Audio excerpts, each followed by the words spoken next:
adlaw niara nga ako ang topic nga spanning tree. Sa discrete mathematics, ang spanning tree sa usa ka graph kay usa ka subgraph nga naglakip sa tanan nga mga vertices sa orihinal nga mga graph ug usa ka punuan. Kini konektado og walay cycle. Example, talakang 1. Pangitaa ang spanning tree. Ang spanning tree sa maong graph naglakip sa tanan nga upat ka vertices o kinahanglan adunay eksaktong tulo ka edges. Mahimo ta og daghang spanning tree pinaagi sa pagpili og laing-laing mga edges nga nagkonekta sa tanan nga mga vertices ug dili maghimo og cycle.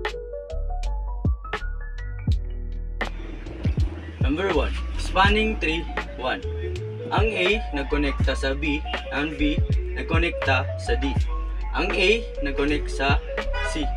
Mga edges, mo ni ang edges nga A and B nga nagkonekt diri A, and ang B and D mo ni nagkonekt diri A. Ang C, ang A and C mo ni ang nagkonekt nga diri A. Kini nga punuan nagkonektar sa tanan nga vertices ug walay cycle or loop. Busa ang spanning tree 1 valid kay kini nagkonektar sa tanan nga vertices gamit ang tulo ka edges ug walay cycle nga nagtuman sa mga kinahanglanon sa usa ka spanning tree. Moro to, and God bless.